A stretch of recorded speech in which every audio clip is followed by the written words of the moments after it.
In the summer of 1250, the throne of Egypt was seized by men who, 20 years earlier, had been sold in a marketplace like livestock. They weren't rebels. They weren't an uprising of the desperate. They were something the sultans themselves had built on purpose. Boys, mostly Turkic, torn from the steppes of Central Asia, purchased young and raised inside military barracks where they had no family left to answer to, no tribe to return home to, no bloodline to protect but the one they were given. That was the design. A soldier with nothing to lose is loyal.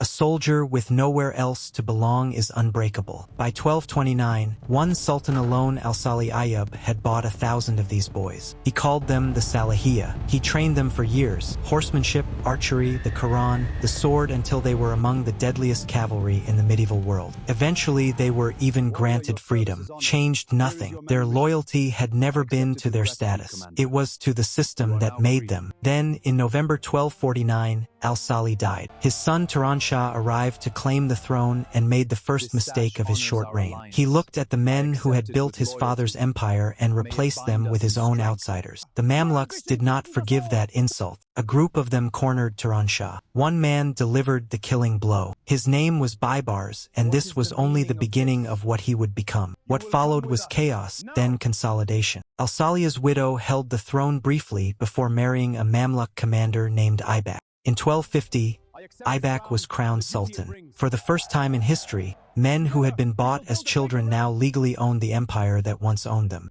But an empire built on former slaves had to prove it could survive, because something far worse than a succession crisis was already moving toward Egypt. In 1258, the Mongols destroyed Baghdad, the beating heart of the Islamic world, in a massacre that ended a 500-year dynasty in weeks. Nothing had stopped the Mongol advance. Not the Chinese empires. Not the Persians. Not the Russians. Egypt was next. Sultan Qutuz and his general, the same Baibars who had killed a prince a decade earlier, marched their army into Palestine to meet them. In 1260, at a place called Ain Jalut, the Mamluks did what no army had done in living memory. They baited the Mongol cavalry into overextending, then closed in from both flanks and broke them. It was the first major defeat the Mongol Empire had ever suffered. The line that nothing could stop had just been stopped by men who 20 years earlier had no names of their own. Qutuz didn't live to enjoy it. On the march home, Baibars and a group of conspirators ambushed him. The same hand that struck down a prince now struck down a sultan.